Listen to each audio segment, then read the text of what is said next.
თელავში ძლიერი სტიქიის შედეგების სალიკვიდაციო და ოპერატიული შტაბი შეიქმნა. შტაბის შემადგენლობაში როგორც საკანონმდებლო, ისე ადგილობრივი ხელისუფლების წარმომადგენლები შედიან. ადგილობრივი ხელისუფლების ცნობით, შტაბის წევრებმა პირველი სამუშაო შეხვედრა უკვე გამართეს და სამომავლო პრევენციულ გეგმაზე შეჯერდნენ. მათი განცხადებით, სტიქია საკმაოდ მასშტაბურია და ძირითადად განადგურებულია ქალაქის ინფრასტრუქტურა. გარდა ამისა, მოქალაქეთა უსაფრთხოების უზრუნველყოფის მიზნით აუცილებელია გარკვეული ქუჩების მდგომარეობის დეტალური შესწავლა, რის გამოც აღნიშნულ უბანზე საავტომობილო მოძრაობა ამ ეტაპზე აკრძალულია. ცნობისთვის გეტყვით, რომ თელავში უხვინალექის შედეგად თელავის ხევი ადით და კალაპოტი გაარღვია და წყალი ქუჩებში მოვარდა. შედეგად დატბორილია კავკასიონისა და ალაზნის გამზირის ქუჩების ნაწილი. საცხოვრებელი კორპუსების პირველი სართულები, კომერციული ფართები, აფთიაქები და მაღაზიები, დაზიანებული ავტომობილები და ელექტროგადამცემი ხაზები. სტიქია მასშტაბურია, რაც პირველადი დათვალიერებით ჩანს ზიანი საკმაოდ დიდია. ამის შესახებ გარემოს დაცვისა და სოფლის მეურნეობის მინისტრმა დავით სონღულაშვილმა თელავში განაცხადა. ინფორმაციას IPN ავრცელებს. მისივე თქმით, განსაკუთრებულად მნიშვნელოვანია რეაგირება, რომელსაც სახელმწიფო ატარებს. სამომავლოდ ჩვენ შევისწავლით ამ საკითხს და ყველა ზომა გატარდება იმისთვის, რომ მაქსიმალურად მინიმიზებული იყოს სტიქიის შედეგები, თუ ის კიდევ განმეორდება. ამის შესახებ კი ინფრასტრუქტურის მინისტრმა რევაზ სოხაძემ განაცხადა, რომელიც თელავში სტიქიის ზონაში რეგიონული განვითარების მინისტრთან ერთად ჩავიდა. მისივე განცხადებით, ყველა შესაბამისი უწყებაა ჩართული იმისთვის, რომ თელავში სტიქიის შედეგად მიყენებული ზიანი მაქსიმალურად სწრაფად აღმოიფხვრას. სოციალური მომსახურების სააგენტოს ინფორმაციით ივნისში საარსებო შემწეობას 583,127 პირი იღებდა, აქედან 183,691 ადამიანი დასაქმების სახელმწიფო პროგრამით მოსარგებლეა, რომელიც მიმდინარე წლიდან გაჩერდა, რაც ნიშნავს, რომ პროგრამის ახალი ბენეფიციარები აღარ იქნებიან.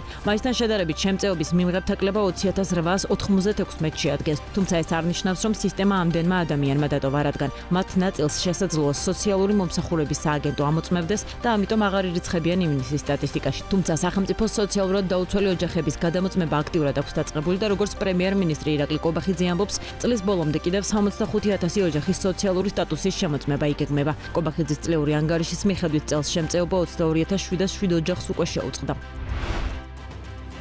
ICR ჯგუფის სამეთვალყურეო საბჭოს თავმჯდომარე კახა ხაზარაძე საერთაშორისო ონლაინ პლატფორმების ექსპანსიასა და საქართველოში არსებულ გამბაჟების 300 ლარიან შეღავათის ბიზნესისთვის მთავარ გამოწვევად მიიჩნევს.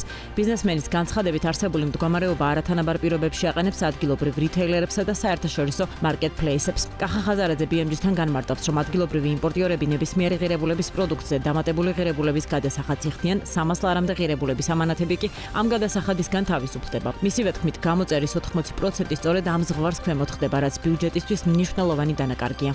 სწორედ ეს მარკეტპლეისია, სადაც ძირითადად სარგებლობს ის კომპანიები ამ DRG-ს კანონიენარიდების გზას გულისხმობ, არაფერ უკანონოს არ აკეთებენ და ეგ ბაზარი იზრდება და დაახლოებით არის საუბარი, რომ 30-35% გახდება e-commerce და მაგრამ წლში 70% იქნება marketplace. ანუ ნიშნავს, რომ ეგ ბრუნვები ეკონომიკა მასზე სწრაფად არ იზრდება. ამის ზრდა ნიშნავს, რომ არსებულ ორგანიზებულ retail-ს მოაკლდება ეგ რეალიზაცია და ორგანიზებულ retail-ს თუ მოაკლდება, ავტომატურად სახელმწიფო დაკარგავს DRG-ს. ორგანიზებულ retail-ი შეამცირებს სავაჭრო ობიექტებს, გულისხმობ მოლებში იქნება თუ ქალაქის ლოკაციებზე, შეამცირებს პერსონალს, რაც DRG-ს გარდა ავტომატურად აისახება იმ სხვა შემოსავლებზე, რაც არის ფონების გადასახადი, R&D-დან DRG-ს გადასახადი. რეგიონებში მოსახლეობისთვის სამედიცინო მომსახურების ხელმისაწვდომობისა და ხარისხის უწყვეტობის გაუმჯობესების მიზნით ბოლო რამდენიმე წელია უწყვეტი რეჟიმით გრძელდება სახელმწიფო სამედიცინო დაწესებულებების გაძლიერება. ასე უპასუხა ჯანდაცვის მინისტრმა გახარია საქართველოსთვის წევრს ქეთევან ბაკარაძის სადეპუტატო კითხვას. ამის ნათელ მაგალითად მიხეილ სარჯოლაძის წერილობით პასუხში ქუთაისში შპს ოჩხობაძის სახელობის 75 საწოლზე გაშლილი მულტიპროფილური საავადმყოფო სახელდება, რომელსაც რეაბილიტაცია ჩაუტარდა და უახლესი აპარატურით აღჭურვა. მისივე ინფორმაციით წლის ბოლომდე დასრულდება ბათუმის რესპუბლიკური საავადმყოფოს პედიატრიული კორპუსის მშენებლობა და დაიწყება აღჭურვის პროცესი. ოკუპირებული ტერიტორიებიდან დევნილთა შრომის ჯანმრთელობისა და სოციალური დაცვის მინისტრი აჭარის ავტონომიური რესპუბლიკის მთავრობის თავმჯდომარეს და ჯანმრთელობისა და სოციალური დაცვის მინისტრს შეხვდა. სამინისტროს ცნობით სარჯოლაძე მზურა პატარიძესთან და ნინო ნიჟარაძესთან ერთად აჭარაში მიმდინარე ინფრასტრუქტურულ პროექტებზე ისაუბრა, რომელიც რეგიონის მოსახლეობისთვის ჯანდაცვის სერვისებზე ხელმისაწვდომობას გაზრდის. მათ შორის იყო ბათუმში თანამედროვე სტანდარტების პირველადი ჯანდაცვის ცენტრისა და გადაუდებელი დახმარების ცენტრის ახალი შენობის მშენებლობის საკითხი. ეს შესანიშნავი შესაძლებლობა იმის გათვალისწინებით, რომ მართლაც სანიმუშო და სამაგალითოა განვითარების ის ტემპი და სწორად დაგეგმილი პოლიტიკა, რომელსაც წარიმართება ზოგადად ჯანდაცვის სექტორის განვითარება აჭარის ავტონომიურ რესპუბლიკაში. ვფიქრობ, რომ ეს მართლა თვალსაჩინოა, სამაგალითო შეიძლება იყოს მთლიანად საქართველოსთვის და ვფიქრობ, რომ ბევრი რამ ერთობლივი ძალისხმევით, ძალიან სწრაფად, სწორი მიმართულებით შეიძლება განვითარდეს ამ რეგიონში თითოეული პაციენტის საკეთილდღეო, თითოეული მოქალაქის კარგად ყოფნის უზრუნველყოფისთვის. ვიმსჯელეთ ინფრასტრუქტურულ პროექტებზე, როგორც იცით, დღეს აჭარის ავტონომიურ რესპუბლიკაში მიმდინარეობს 3 ინფრასტრუქტურული სამედიცინო მიმართულებით პროექტი და სულ ძალიან მალე მოხდება მათი დასრულება. ვიმსჯელეთ აღჭურვასთან დაკავშირებით, ვიმსჯელეთ სამედიცინო პერსონალთან დაკავშირებით, სერვისების გაუმჯობესებასთან დაკავშირებით, ასევე სამედიცინო ტურიზმთან დაკავშირებით. ძალიან მოხარულები ვართ, რომ აჭარაში უფრო ხშირად იმართება სხვადასხვა მიმართულებით კონგრესები, სემინარები, მათ შორის სამედიცინო მიმართულებით, სხვადასხვა უწყების ჩართულობა, უშუალოდ მინისტრთა კაბინეტის ჩართულობა, მხარდაჭერა არის პრინციპულად მნიშვნელოვანი. საქართველოს მთავრობის დადგენილებით ცვლილებები შევიდა უცხოელებისთვის შრომითი ბინადრობის ნებართვის გაცემის წესებსა და პირობებში. საქართველოს ბინადრობის ნებართვის გაცემის საკითხის განხილვისა და გადაწყვეტილების წესის დამტკიცების შესახებ დადგენილებაში ცხრაებლის მიღებული ცვლილებებით დაზუსტდა, რომ თუ უცხოელი ახორციელებს შრომითი მიგრაციის შესახებ კანონით გათვალისწინებულ საქმიანობას, მან სხვა დოკუმენტებთან ერთად უნდა წარადგინოს ამ საქმიანობის დამადასტურებელი დოკუმენტი. თუ უცხოელს ობიექტური მიზეზების გამო არ შეუძლია სტანდარტული ცნობის წარდგენა, შესაძლებელია სხვა სანდო მტკიცებულების წარდგენა, რომელიც დაადასტურებს, რომ დამსაქმებლის წლიური ბრუნვა აკმაყოფილებს მოთხოვნას. კერძოდ, ბრუნვის მინიმალური ზღვარი არის 50.000 ლარი თითო უცხოელზე ჩვეულებრივი საწარმოსთვის, 35.000 ლარი თითო უცხოელზე საგანმანათლებლო და სამედიცინო დაწესებულებისთვის. აჭარის მთავრობის თავმჯდომარე ზურა პატარაძე ქობულეთის მუნიციპალიტეტში ხინოს მამათა მონასტერში მიმდინარე სარეაბილიტაციო სამუშაოებს გაეცნო. ხინოს მონასტრის რეაბილიტაციას აჭარის კულტურული მემკვიდრეობის დაცვის სააგენტო რამდენიმე ეტაპად ახორციელებს. პირველ და მეორე ეტაპზე ნაეკლესიარზე განხორციელდა საკონსერვო სამუშაოები, რაც არსებული ისტორიული კედლების გამაგრებასა და გაწმენდას ითვალისწინებს. აჭარის მთავრობის ინფორმაციით სარეაბილიტაციო სამუშაოების სრულად დასრულება 2027 წლისთვის არის დაგეგმილი. თავდაცვის მინისტრმა ირაკლი ჩიქოვანმა პარტია გახარია საქართველოსთვის წევრ სოფიო ხორგუანის სადეპუტატო კითხვის პასუხად განმარტა, რა კრიტერიუმებითა და წესით ხდება ჯარის ქალაქის პროექტში სამხედრო მოსამსახურეებისთვის საცხოვრებელი ბინების გადაცემა. საპასუხოდ თავდაცვის სამინისტრომ პარლამენტს გადაუგზავნა თავდაცვის მინისტრის ორი ბრძანება 2024 წლის და 2025 წლის. მინისტრის ბრძანების მიხედვით ჯარის ქალაქის პროექტის მიზანია თავდაცვის სამინისტროს სისტემის მოსამსახურეებისთვის საცხოვრებელი სახლებით უზრუნველყოფა. დოკუმენტის თანახმად ბენეფიციარის თანადაფინანსების წილი სამხედრო ფართობის თითოეულ კვადრატულ მეტრზე $100 შეადგენს. პროგრამაში ჩართვა შეუძლიათ სამინისტროს სისტემაში მომსახურე უმაღლესი და უფროსი ოფიცრების შემადგენლობას, ასევე მთავარ სერჟანტსა და მასტერ სერჟანტის საშტატო კატეგორიის სამხედრო მოსამსახურეებს.